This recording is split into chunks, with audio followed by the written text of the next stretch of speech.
I'm just a dad who loves platinum trophies, and today we're going after not one, but 2 platinums with the LEGO Harry Potter collection for PS4. Now, with these being LEGO games, you might think the trophies would be pretty simple. However, I actually platinumed the PS3 version years ago and ran into a pretty big problem. This game is notoriously glitchy when it comes to trophies. The first thing that strikes me after not playing this game for so many years is just how nice and crisp the PS4 version looks. I'm also reminded of the authenticity and respect LEGO always show the IP they work with, but yet they still manage to find all the right moments to inject some classic LEGO humor.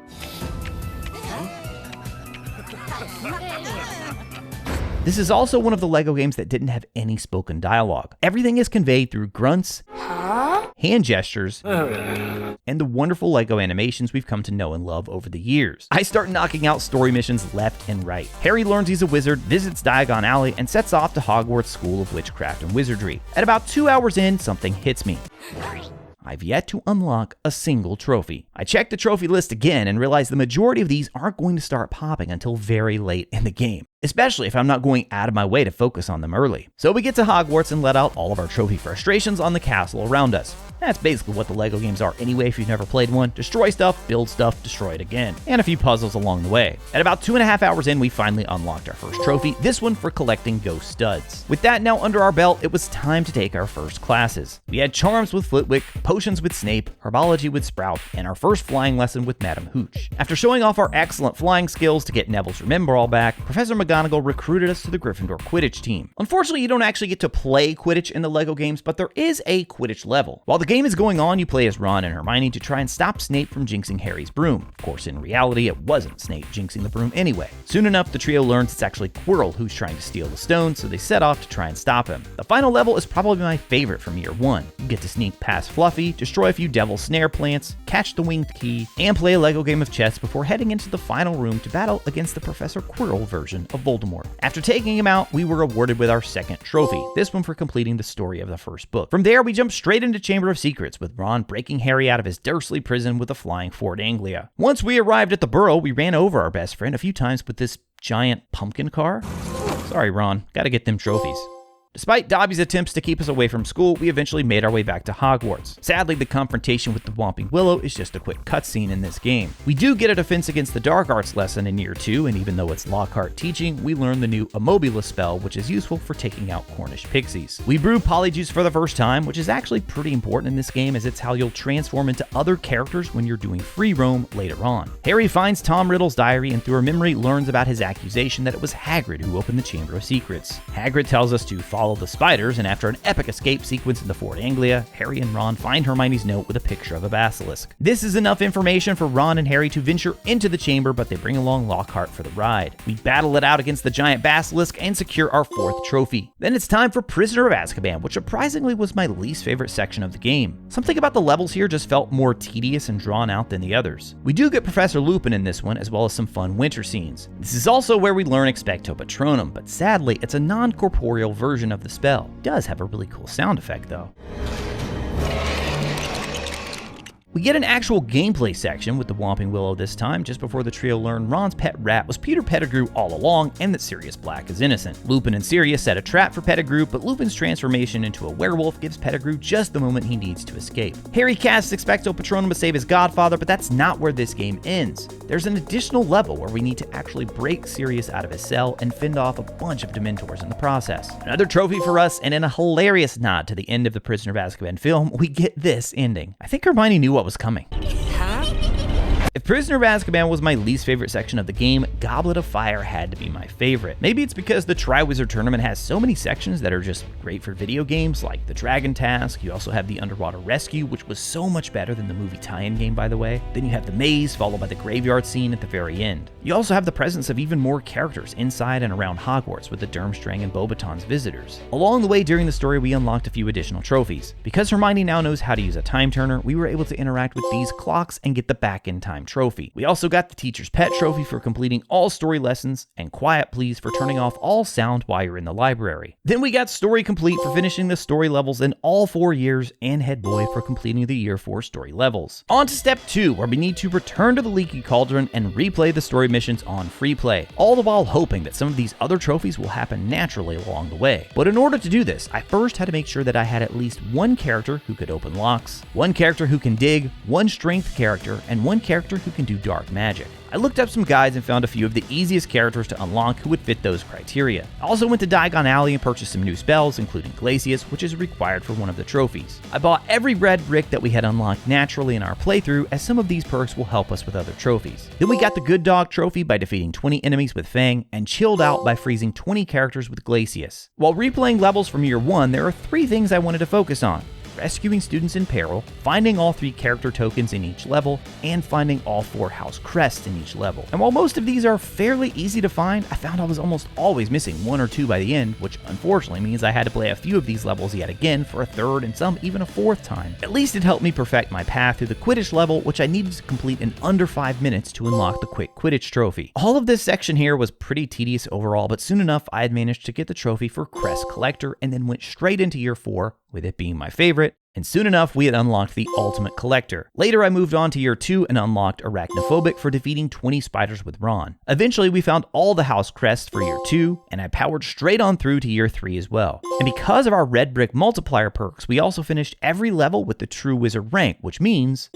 this is also when we really have to start watching out for glitches and trying to put some of the most problematic trophies off until closer to the end. We quickly knock out Solid Snape and Lumos Solem. Now, the detector perks on some of these red bricks actually make it easier to find gold bricks, hidden characters, and even other red bricks. Even though I was tempted by the red brick cheats, we actually managed to find all of them without too much trouble. Characters in gold bricks, though, different story. Some of these are incredibly well hidden, and quite a few of them take you to areas of the castle that you didn't even explore in the main story. Also, glitches. Yeah, at 65% overall completion, my game just completely hard crashed out of nowhere. At this point, I was actually getting pretty discouraged. The hard crash worried me that something was happening behind the scenes that was going to ruin my pursuit on some of these character token trophies. So I decided to go back to Diagon Alley and buy all the characters I've unlocked so far. It actually ends up being much more than I thought, which gives us trophies for Quidditch Team, Wonderful Weasleys, and Animagus. With plenty of ghosts unlocked now, I go ahead and take care of the Boo trophy as well. Then we knock out a big one by rescuing the last 2 students in peril. It was around this time I also remembered that 10 of the golden bricks we were missing were actually from the 10 bonus levels, which I'd been putting off to the end. Even so, there were a few really tricky gold bricks. Now, at 190 gold bricks in every single character, aside from Voldemort, I decided to do an extra backup of my save file to the cloud. Even though my PS5 does this automatically each night, I had made so much progress this day that I did not want to risk losing it. After the backup, it was time to tackle the bonus levels. Almost right away at the start of the first bonus level, we unlocked the multiplier trophy for getting 10 million studs in one level. The first level was okay, but after, these levels got insanely tedious. Most of them were a series of puzzles where even though you know the solution almost instantly, it takes way too long to actually complete. Lots of walking back and forth at a snail's pace while carrying mandrakes. Sure, maybe it's a nice bit of replay value for the kids who just want a little more fun from the game, but for grown men who just want their platinum trophy, these levels were painful. Fortunately, after about an hour, they were all completed. No glitches, which means... And now we've come to the point in the video where we had to go through one of the most mind-numbingly painful missions in the entire game just to unlock Voldemort. You see, the Voldemort character token isn't like the others. You have to complete a special level accessed through Borgin and Burkes, and only after you have all 200 gold bricks. The premise of the level is actually pretty cool. You take control of Voldemort on October 31st, 1981, which fans will remember is the night Lily and James Potter died. So what do you get to do with the most powerful dark wizard in the history of the series? Well, break things. Seriously, that's the whole point of the level. You run around this city, and while you can, Crucio or even AK, the frantic citizens attempting to flee, that's not how you actually complete the level. To complete it, you need to collect 1 million studs, which would happen in seconds if you could use the red brick multipliers, but here, no multipliers. So what this results in is a mission where you have to spam the square button repeatedly for about 15 minutes straight while waiting for the studs to surpass the 1 million mark. I actually thought about offering my 2 boys $5 each to just take turns spamming the square button. Seriously, that's the level of desperation desperation I had at this point. Honestly, they would have probably enjoyed it, but I did power through on my own, and after what felt like an eternity, I had completed the level to finally unlock Mr. Snake Nose himself. This also unlocked the trophy for 100%ing the game, but apparently 100% is not enough for the Platinum Trophy, because there's also a trophy for completing all of the LEGO Builder tutorial levels. This one wasn't nearly as tedious as the bonus levels though, and I'd actually forgotten this was even a thing at all in this LEGO game. You know, with the success of so many games like Roblox, Minecraft, and Mario Maker, I'm surprised LEGO hasn't leaned into this a bit more over the years. Now, while we've completed a few challenges along the way, we're finally ready to move to step 4 and complete them all. We only have 4 remaining. Muggle Trouble, Defeating the Object, World Quandary, and what according to PlayStation is the rarest trophy in the game, Role Reversal. I used Uncle Vernon in the forest to secure us Muggle Trouble.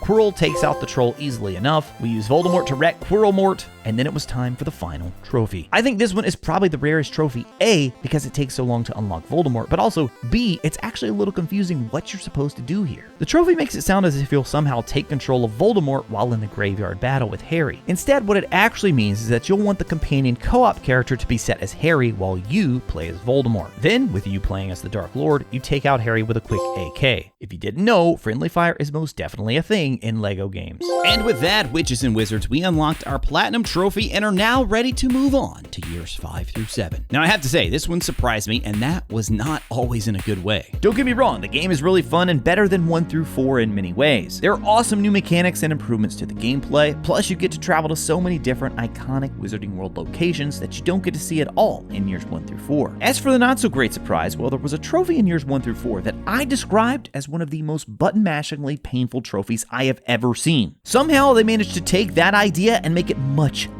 worse in years 5 through 7. And I actually made a pretty big mistake here that, well, oh, and we don't have a... Oh no, please don't tell me you have to actually do everything to get it, because I don't think we have a character that can open. No, there's gotta be another way. Our Platinum strategy for years 5 through 7 is mostly the same, but there are a few key differences. Firstly, there are 49 total trophies here, with an estimated time to completion of around 30 hours. But even more importantly, this one has a highly missable trophy. The missable trophy is called Hogwarts Has Changed. For those who know the story of Harry Potter, Book 7 is quite a bit different, considering much of it takes place outside Hogwarts School, the primary setting for the first 6 books. So in addition to getting the regular story-related trophies, we also have to make sure we secure this one. We kick things off with Harry Potter and the Order of the Phoenix, which opens with a horde of Dementors attacking Harry and his cousin Dudley. Oddly enough, you don't have access to some of the spells that you ended year 4 with. I get this was a conscious decision, probably due to gameplay progression concerns, but it definitely felt off playing this one so close to completing the previous game. Fortunately, we do still know Expecto Patronum, so they escape the Dementors, but now Harry is in trouble for using magic outside of school. Dumbledore sends a few members from the Order of the Phoenix, and we get an epic flying sequence as they escort Harry to number 12 Grimmauld Place. Honestly, this opening surprised me, and this surprise was a very good surprise. This level alone seemed far more ambitious than anything I had seen in years 1 through 4. It wasn't just the cool flying sequence though. You also get to play as a few members of the Order during that mission, such as future Minister for Magic Kingsley Shacklebolt, as well as the real Mad-Eye Moody.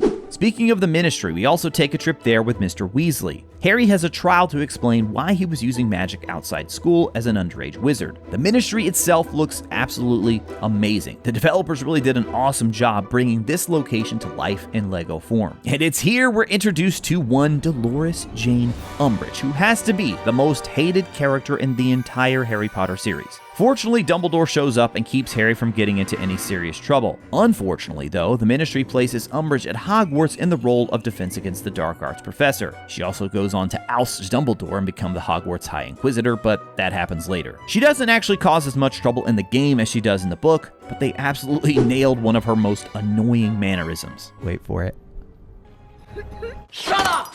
Shut up! Of course, she enacts all sorts of insane rules, and here they actually do have a story reason for taking some of your spells away.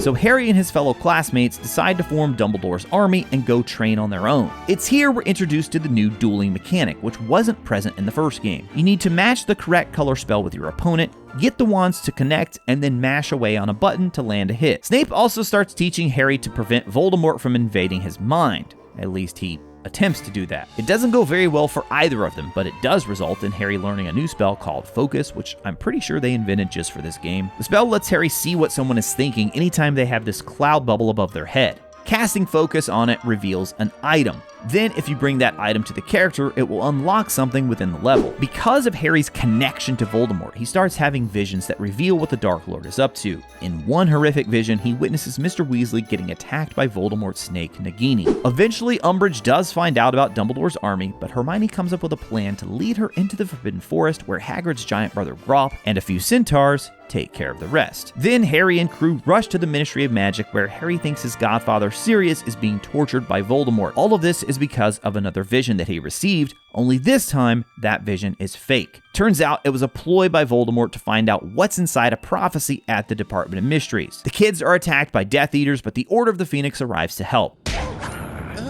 We have a dueling section here with Bellatrix or Lucius. You actually get to choose which one that you want to duel. No matter what though, Bellatrix does still send Sirius beyond the veil, and somehow LEGO still manages to make it a funny moment with their trademark humor. Dumbledore once again arrives at the Ministry just in time, and we get an epic duel between the two most powerful wizards currently alive. This final battle translated surprisingly well into LEGO form that included Voldemort's giant snake made of fire and Dumbledore's orb of water spell. We get 2 trophies here, one for completing the mission and another for completing year 5. This brings our total to 7 at this point, as we unlocked all these trophies along the way, one at the end of each level. Unfortunately, Half-Blood Prince felt like a big step down in terms of the levels. They weren't nearly as fun as Order of the Phoenix, and there just wasn't much action here. Of course, the original story is mostly about Dumbledore teaching Harry all he can about the young Tom Riddle. And while it makes for a great book, the LEGO game struggled to translate that into fun gameplay moments. The first level is getting Slughorn to come out of retirement, so you're basically just rummaging through his house for a little bit. The second is the Slug Club, where you get to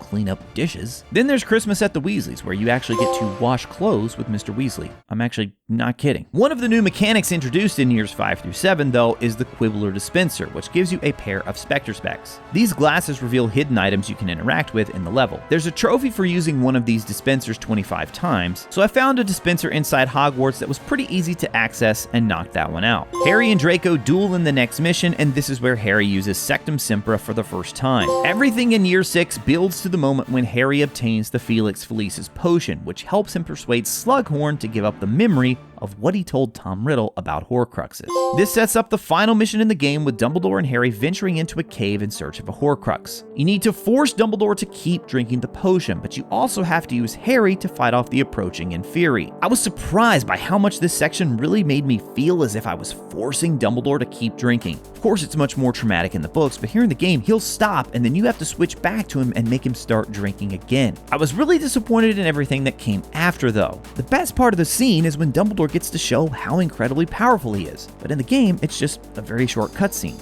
It was strange we didn't get to play as Dumbledore at all during his fiery moment of glory, especially when you consider they did such a great job with the duel against Voldemort to close out Order of the Phoenix. Even so, another trophy added to the list for completing the level, and another for completing year 6. This is something I was so curious to see how the LEGO games would handle this, because Book 7, there's so much happening, so many different locations, and honestly, I think they did a pretty good job. We're introduced to a new mechanic here thanks to Dumbledore gifting the Deluminator to Ron. Using it for the first time gives us the Lighten Up trophy. Like in year 5, Deathly Hallows starts off with an epic departure from the Dursleys, with 6 of Harry's friends becoming a clone of him so they can attempt to throw off Voldemort. The real Harry is paired up with Hagrid, and he leaves number 4 Privet Drive the same way he arrived all those years before. Harry and Hagrid escape from Voldemort, and closing out this mission gives us trophy number 17. At the end of this level, you also learn how to apparate, which gives us another story-related trophy. Next, the Death Eaters crash Bill and Fleur's wedding, which sends the trio out on their own for the Horcrux hunt. The first stop is the Ministry of Magic, where they use Polyjuice Potion to sneak inside Umbridge's office to retrieve Slytherin's locket.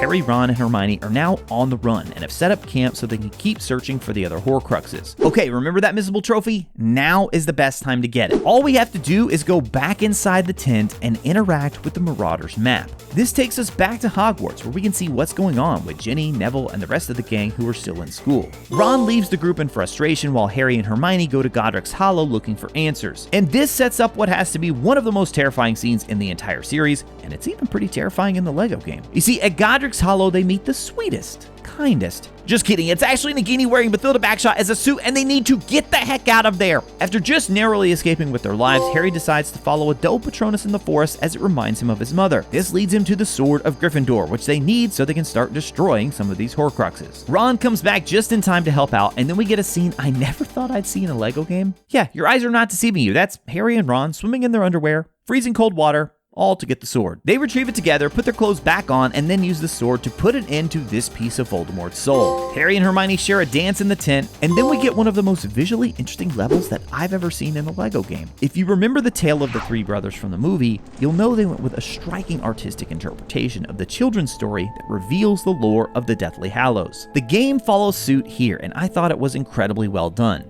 Unfortunately, the gameplay isn't as fun as I was hoping, but it's still a nice change up from the traditional formula. Shortly after learning about the Hallows, the trio are captured and held hostage in Malfoy Manor. Dobby shows up to save the day, but unfortunately loses his life in the process. And that marks the end of Part 1, bringing our trophy total to 26. Deathly Hallows Part 2 has some of the most action-packed levels in the entire game. We get the Gringotts scene, with the trio sneaking, not so subtly, into Bellatrix's vault to retrieve Hufflepuff's cup. Then we go back to Hogwarts and rally all of the students who remain loyal to Harry. The next level is probably one of my least favorite from Deathly Hallows. At this point, the Death Eaters are attacking the school, and you need to set up these explosive charges along the bridge to try and buy Harry more time to finish off those Horcruxes. I don't know, just something about it, this level felt very tedious to me. Just like in the movie though, there's a lot happening in these final moments. The next 3 missions take us through the events of Fiendfire in the Room of Requirement, which destroys the Diadem Horcrux, Voldemort taking out Snape because he ate the last cookie,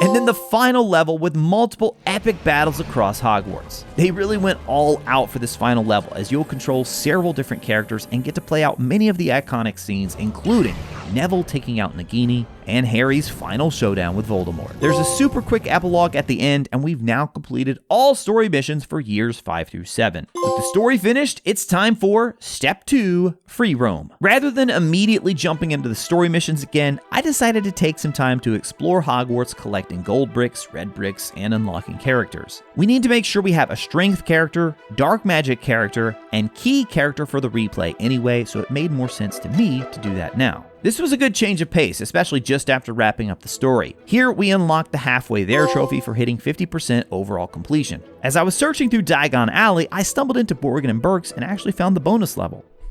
And here, my fellow witches and wizards, is the moment when you have to complete what is the most annoying, painful trophy of this entire game. In years 5 through 7, there's only one bonus level, but my, oh my, it is frustrating. Whereas the Voldemort level only took me about 15 minutes, this one took me over an hour to do. Once again, you're collecting studs without the assistance of the red brick multipliers, but there's not as many things to smash here. Instead, you have to complete little puzzles or switch to other characters to make certain challenges possible. At one moment, someone in my chat said this: remember that for later. It doesn't give you anything? What is the point of this? Why is it even here? Yeah, remember, I just stumbled into this bonus level and thought, sure, why not? I'll go ahead and do it. But I didn't have a key character unlocked yet. Oh no.